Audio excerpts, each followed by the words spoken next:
Faisons maintenant un premier exemple. Considérez une bulle de savon. Vous avez certainement déjà observé que quand on regarde une bulle de savon, on voit plein de couleurs.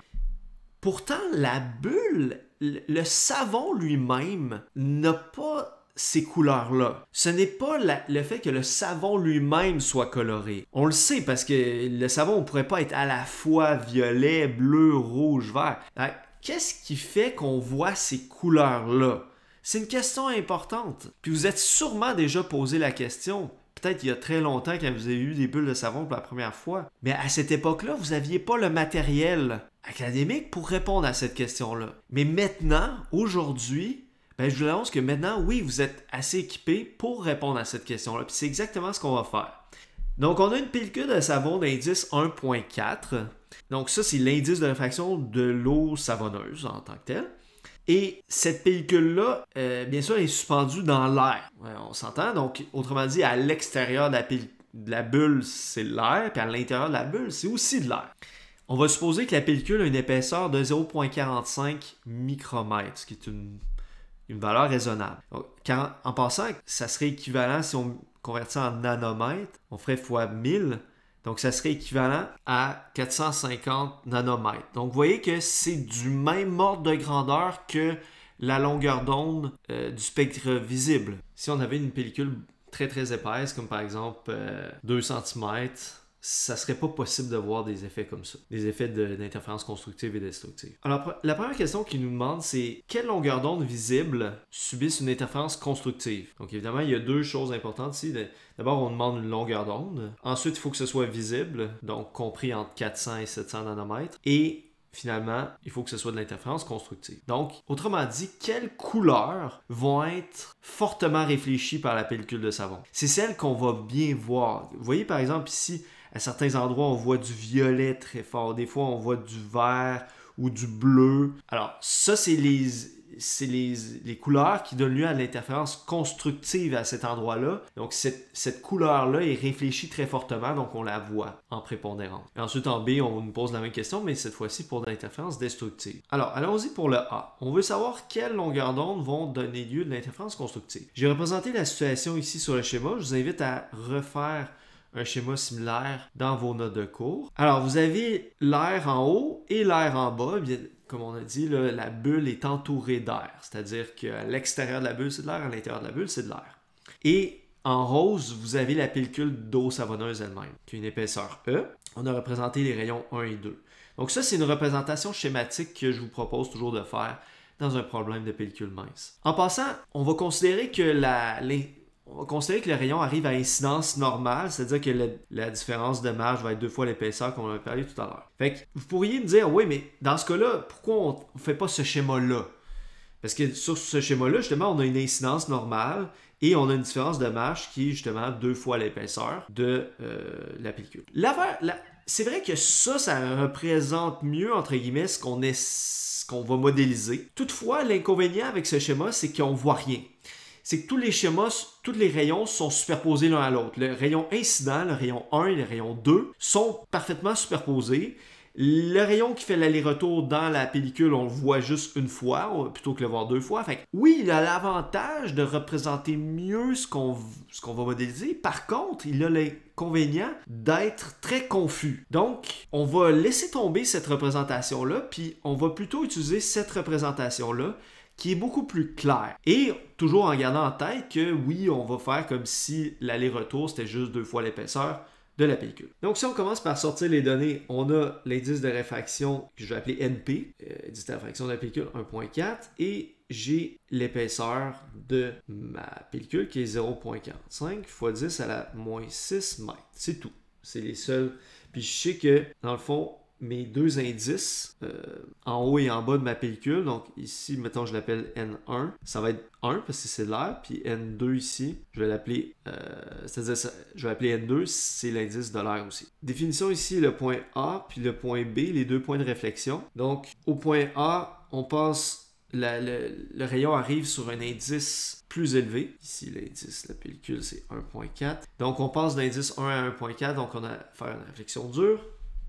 Au point B, on passe du savon à l'air, donc ici, on arrive sur un milieu d'indice plus faible, donc on a une réflexion molle. Donc, au final, on a une réflexion dure, une réflexion molle, donc on a un décalage d'un demi-cycle. Delta phi dû aux réflexions va être égal à pi. Un peu comme si vous commencez à travailler sur un chiffre de nuit, votre ami continue à travailler sur un chiffre de jour, vous êtes décalé d'un demi-cycle.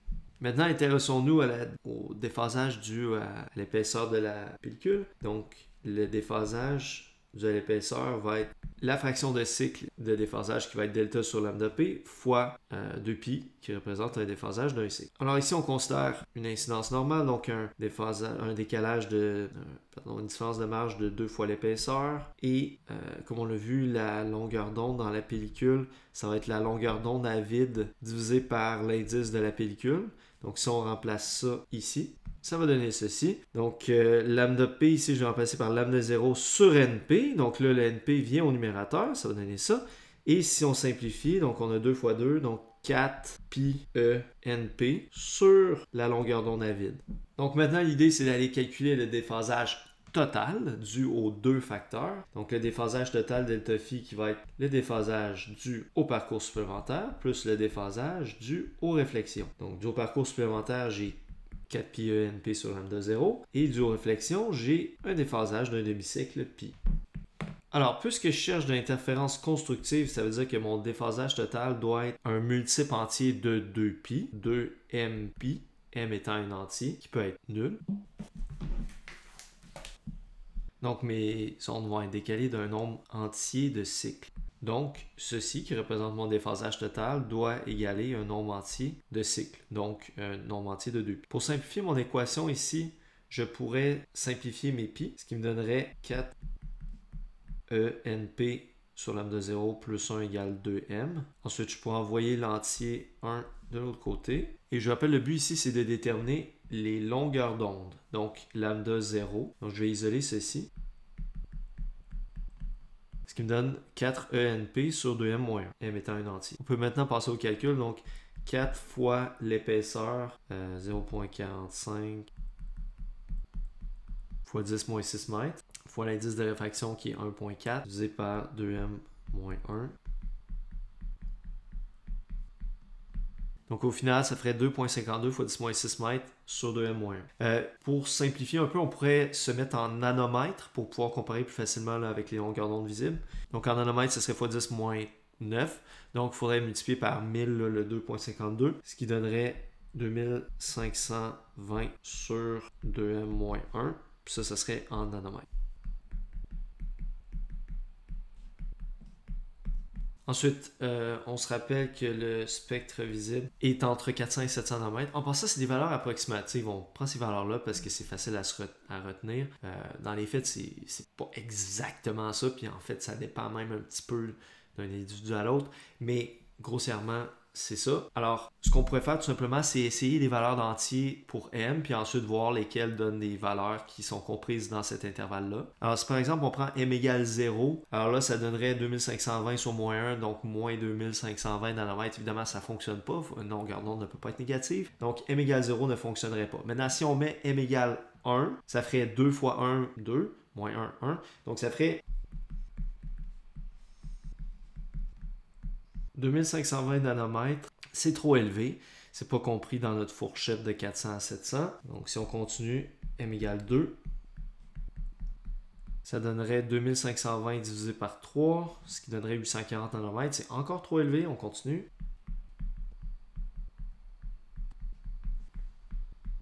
Pour m égale 3, on obtiendrait 2520 sur 5, ce qui donne 504. Alors, 504, pour la première fois, on a une valeur qui est incluse dans notre intervalle de 400 à 700. Donc, celle-là, on la retient. Si on continue avec m égale 4, on aurait 2520 sur 7, ça donnerait 360. Ça ne marche pas, c'est inférieur à 400.